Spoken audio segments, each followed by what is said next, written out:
Adam here is 29 years old, and for me, life is generally consistent. Having been diligent, I have been keeping up with a difficult career that requires half-month travel for business. I have been living with my parents and supporting them financially by contributing $1,800 each month for groceries and rent, even with the ongoing shuffle. Though I have never minded supporting them, it is not a little sum. That is what families do then. But lately, events have severely challenged my conception of family and allegiance by revealing some facts I cannot overlook. Allow me to clarify how things usually go in our family. From Mom especially, my parents have always seemed to favor my younger brother Jake. Perhaps it's because he's the only son or because he has children now, but over time the preference is clear. I shrugged it off since, once more, family comes first, and I felt like I was being pushed aside many times. A few years ago, when I first started making significant income from my employment, my parents hinted they would want some assistance with their mortgage. I volunteered to help without thinking twice naturally. It was merely a verbal arrangement. It was not official. I felt I was contributing fairly. Back then, I had no idea that this would establish the standard for kids wanting my financial support always. Several years later, Jake, who has always been a little careless with his money, got married and started a family. He hardly helped the house, even with his own obligations, especially less so once his kids arrived. He worked a wonderful job, but his money was always for him. And then arrived the breaking moment. Jake lost his job, a difficult circumstance most definitely. He naturally went to our parents for assistance, and they agreed he should return to live at the family house without second thought. The sole problems are that my room, the basement apartment, would be the place his family would need. I will never forget that evening I arrived home, and my parents sat me down for a conversation. Mom started, "Adam, honey, you know your brother's going through a rough time." Her tone compassionate but strong. "We think it's best if he and his family move back here for a while, just until he's back on his feet," Dad said. "He's got the kids to think about," I said, trying to keep my cool. "That makes sense. Family helps family. Where, however, would they be lodging?" Before replying, "We were thinking the basement suite would be perfect." Mom glanced at Dad. "They would have their solitude since it is roomy and apart from the main house." I could feel blood running down my face. "And where am I meant to go?"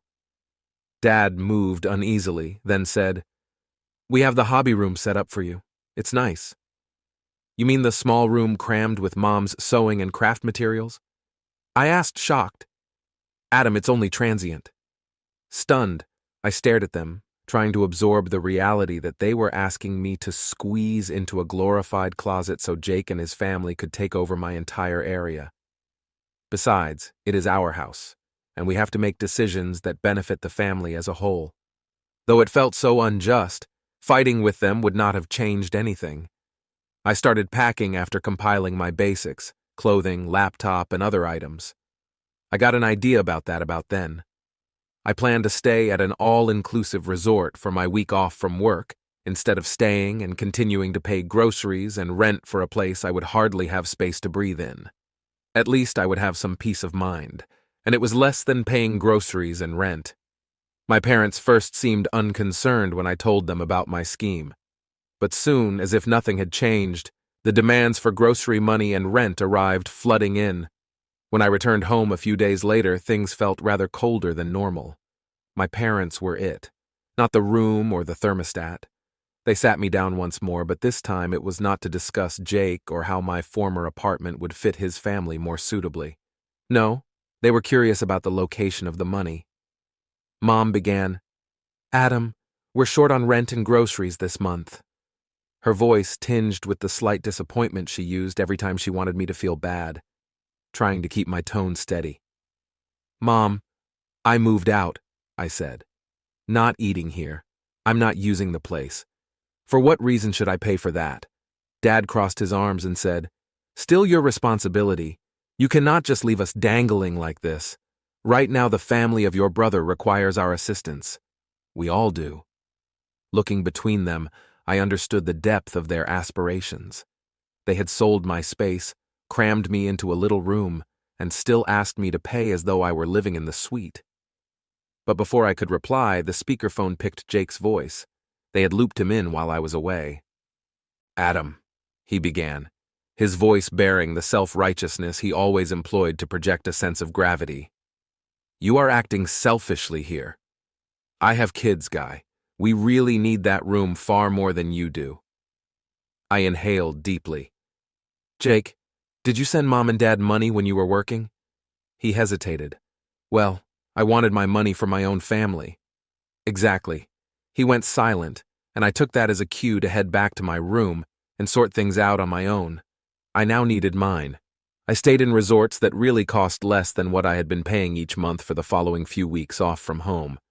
Just tranquility, no rent, no groceries, no drama. Still, the guilt chewed at me. Out of some residual obligation, I paid them $500 for food, hoping it would help to relax the stress. That $500 did not help to lessen problems. My phone buzzed non-stop with calls and texts, as suddenly relatives were contacting to comment on how ungrateful I was, stating I had just run off and left my parents in a difficult situation. Family members I hadn't heard from in months responded to tell me I was heartless and self-centered, putting my folks in the lurch, apparently, and I had turned into some sort of villain in this whole scenario. About how I should have sacrificed a little more to my family, comments and opinions flowed left and right. As I listened more, it became quite evident. Everyone assumed I was the terrible man in charge here. But what then was my supposed action? Years of assisting have gone by while my brother kept his wealth to himself. This turned into a game of constant criticism, and every discussion seemed designed to make me feel worse. Still, I stayed to the ground. I was not going to keep paying for a space I hardly used. But things truly changed when my dad phoned one night with a fresh proposal. "We're all gathering to talk about this family dilemma. You have to be there, Adam." "A family meeting?" Not even trying to keep my irritation under control, I asked. I assumed we had already covered this. "About what is left to discuss, your brother's situation," Dad said sharply. I said, "But I am stepping up.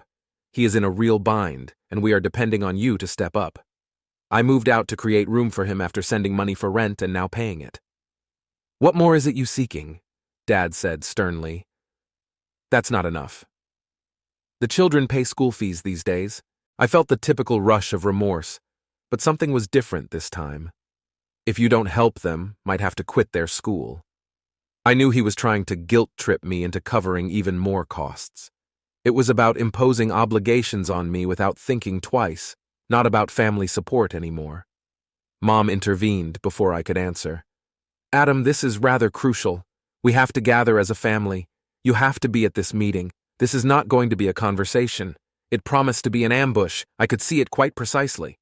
They had concluded that their definition of support meant I would continue to cover Jake's family bills solely because I had the means, and if I did not, I would always be labeled as selfish. Against better sense, I accepted the meeting. Perhaps I considered if I spoke softly, they would know where I was coming from. When I joined into the virtual family call on the day of the conference, I saw the faces of my parents, Jake, and numerous aunts and uncles all arranged like a courtroom ready to render decisions. It felt weird, as though I may be put on trial for the crime of looking out for myself. And I realized this was not about understanding at all as I sat there listening to their platitudes about family duty and loyalty. Their brains had already been formed. Leading with a voice full of contempt, my Aunt Karen started, "Adam, you genuinely worry all of us. Above all, family should come first." My Uncle Ron interjected, "You have to consider what's actually essential here. Family is always. Money comes and goes." It was taxing.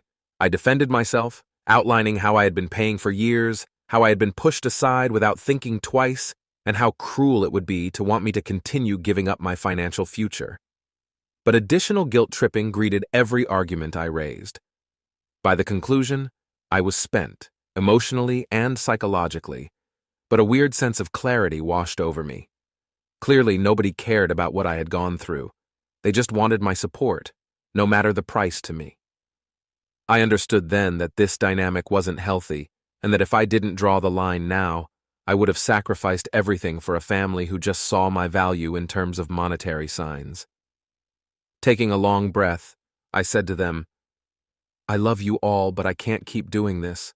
Already I have contributed so much. I also have to consider my future. When I can help, I will, but it must be on my terms." The reaction was instantaneous. My dad only shook his head in dismay while my mother's face contorted in agony. After that, everyone sent messages accusing me of deserting them and of being selfish, each one more severe than the previous. Still, I remained firm. I had never before given my personal demands top priority in years.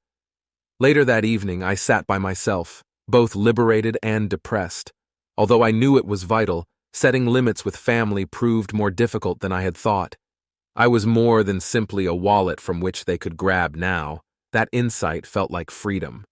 After that so-called family meeting, I assumed things would calm down, or at least that they would accept my limits and carry on. But what I found instead was the reverse. It seemed to my family as a challenge, my refusal to follow. Every day appeared to bring fresh waves of guilt trips, subdued jabs, and direct requests from folks I hadn't heard from in years. A few days following the conference, my Aunt Linda, the same one who had hardly spoken to me prior to all this, sent me an unexpected email. Long and full of well-crafted guilt trips that really hit home. The email, I read it in shock. "Adam, it's clear you're neglecting your family obligations. For every one of us who worries about the welfare of the family, this behavior is quite disheartening. Your parents have done so much for you. Now, when you need their help, you are choosing to put your independence above their needs and those of your brother's family. Not only will you be covering household expenses, but also supporting your brother's mortgage and the extracurricular activities of the children by reevaluating and beginning more significant contribution. Family is the essence of life. We all have to help one another through trying circumstances." I sat there staring at the computer and felt the annoyance erupt. It felt as though nobody gave the years I had spent serving others any thought, or the sacrifices I had made any importance. All they observed was what I was not doing right now for them. Still to come, though, was the worst element. A few days later, my friend Ethan, employed by the same company, called. He seemed a little uncomfortable, then hesitated before telling me my mother had phoned my place of employment. She left a note with his secretary, but she hadn't personally visited my boss. Ethan answered, sounding as confused as I did. She said something about urgent family matters and that you weren't helping your family enough. It was peculiar.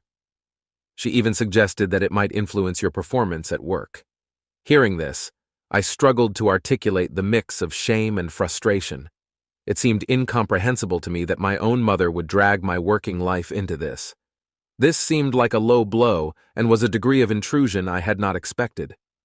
Trying to keep my tone consistent, I called my mom right away after hanging out with Ethan.mom, "Why would you call my place of employment?" I asked, not thinking twice about showing my annoyance. Her voice defensive. "Adam, I'm just trying to do what's best for the family."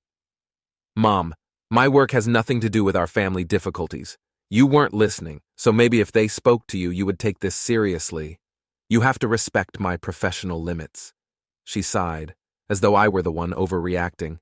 "Adam, we are your family.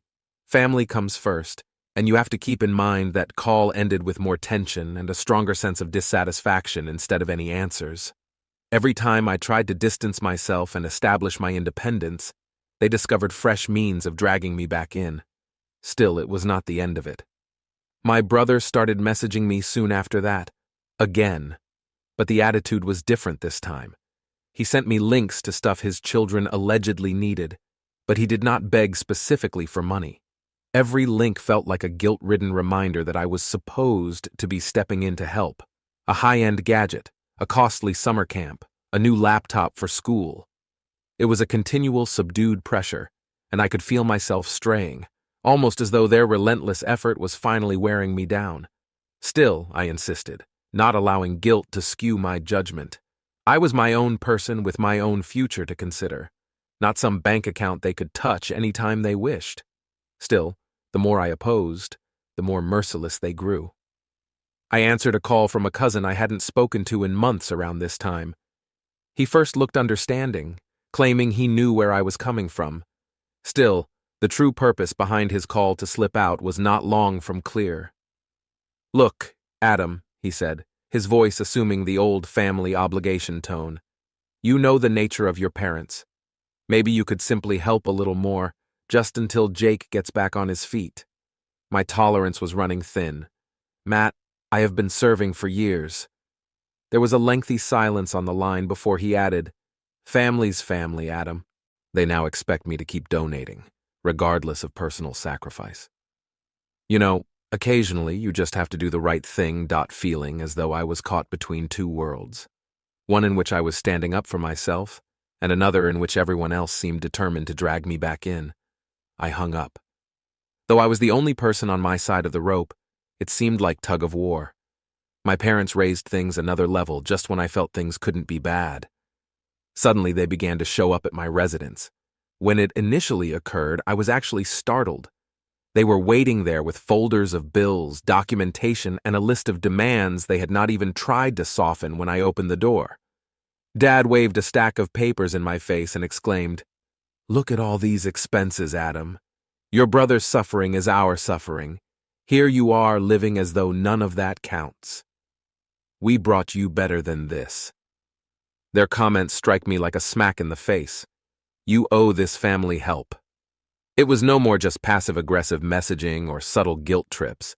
It was a clear demand for me to open my pocketbook and help everyone else make bad financial decisions.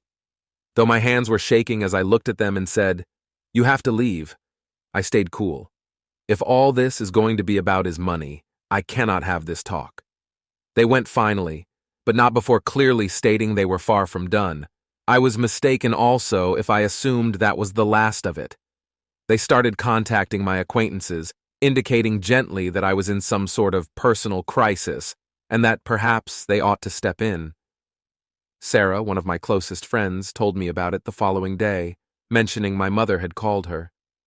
She worried about you, Adam, Sarah remarked warily. She made it sound like you were having some kind of breakdown or that you'd abandoned them. The interference and manipulation in my life were intolerable. They painted me as the terrible man to everyone around me, not only breaching my personal space, and right there with them, my brother Jake was delivering messages with more guilt-ridden harshness than ever. Everyone's struggling, he said, and you're out there living it up. The youngsters keep inquiring about you. Why their uncle has cut them off is unknown to them. Your selfishness is destroying everything. Every communication felt like a gut check. They were all clearly cooperating, each trying to undermine my will in some small way. It was draining. I felt as though I was fighting to keep my head above water. Ignoring a call felt like a little triumph every time. Answering one felt like a defeat. Desperate to keep my sanity, I began more closely filtering calls, therefore restricting my availability to everyone, including friends. I started telling individuals closest to me the circumstances, since I couldn't let the negative comments overwhelm me, and hoped they would understand if I was a little quiet for a spell.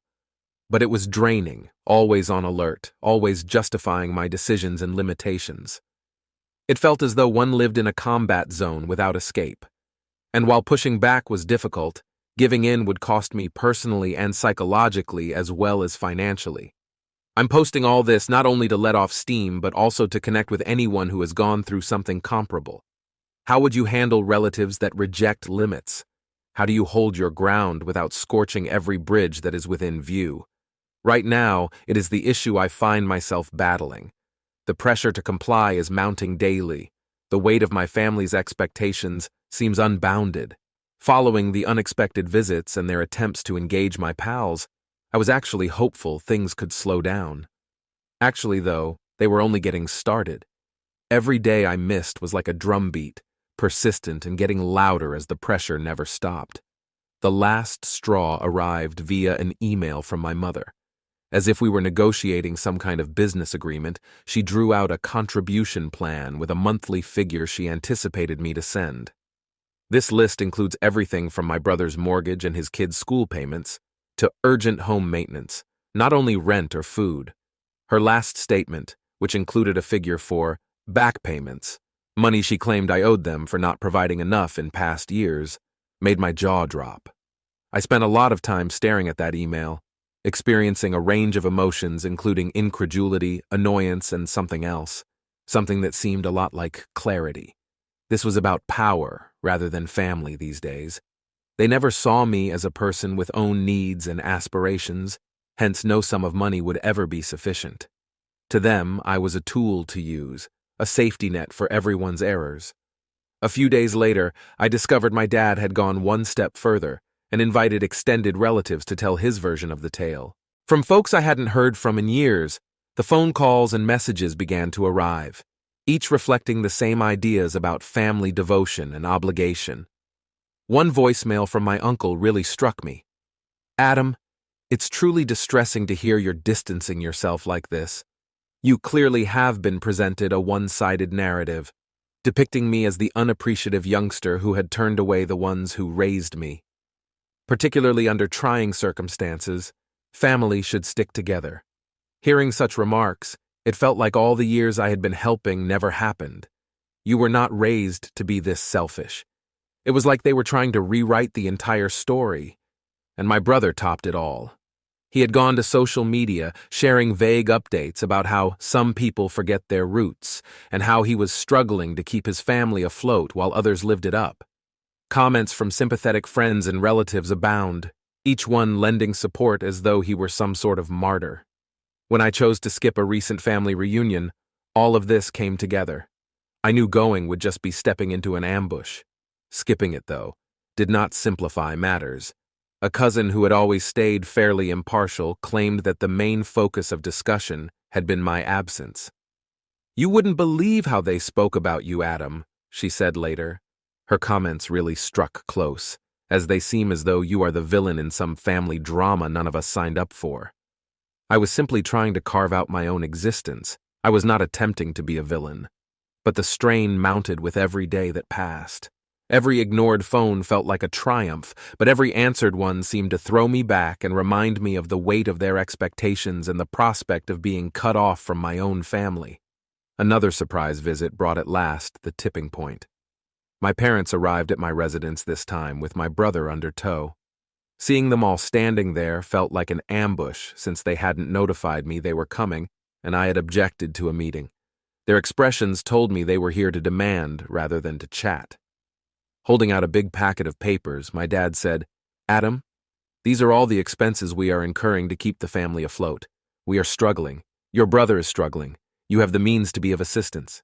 It's time for you to quit thinking just about yourself." I felt my jaw tighten as I listened to him, the same words and accusations repeated over and over. My brother rushed forward, clearly annoyed and desperate when I ignored him. "Adam, guy, the kids find it incomprehensible why their uncle isn't here. They miss you and find it incomprehensible why you have closed off their access." Hearing those remarks, the guilt stung hard, but below there was also a sense of betrayal. "You seem to not care about us." This was my brother, the same one who had never given a dollar to support our parents, always keeping his salary to himself. And now he was standing here, attempting to make me feel like the bad guy for not doing any more. Trying to keep my voice calm. "Jake, I've given everything I could," I said. "I cannot, however, continue to give up my own future." Their answer was a mixture of hurt and rage, as though I had personally harmed them. "I have to construct a life, too." My dad shook his head. My mom stared near tears. My brother simply seemed demoralized. But I knew I would never have another opportunity if I didn't stand my stance now. I knew once they went that if I ever wanted serenity, my only choice was to act drastically. So, with much thought and soul-searching, I decided to move. I packed my life, turned down a job opportunity in another state, and left behind the family bearing the weight of expectations. Though it was not a simple decision, it was the only one that allowed me to keep my sanity and take back control over my life. The trip itself was mixed, though it was difficult. Starting anew somewhere else also felt like liberation. I was not living in an always guilt and responsibility state for the first time in years. Since moving, I've had time to concentrate on myself, on my job, and on creating the life I'd always wanted, free from the shadow of my family's expectations. Sometimes I feel guilty and question whether breaking ties was the proper thing to do. Then I recall the relentless expectations, the deceptive strategies, and their perception of me as a resource instead of a son and brother. I did it out of need, not out of wrath or self-serving behavior. I would have totally lost myself to their needs had I not fled. Though coupled with grief, the serenity I feel right now is not something I have experienced in years. I'm learning to value silence, to enjoy my own company, and to create a support system of individuals who love me for who I am, not for what I can offer them. And as the days go by, I'm starting to understand that sometimes family isn't just who you're born into, it's the people you choose to surround yourself with, the ones who respect you, who elevate you, and who love you free from conditions. This choice hasn't solved anything. I know there will always be a part of me missing my family. I still carry the weight of what I have left behind. I am, nevertheless, also living life on my own terms for the first time. Perhaps also, just maybe, that is the best present I could offer myself.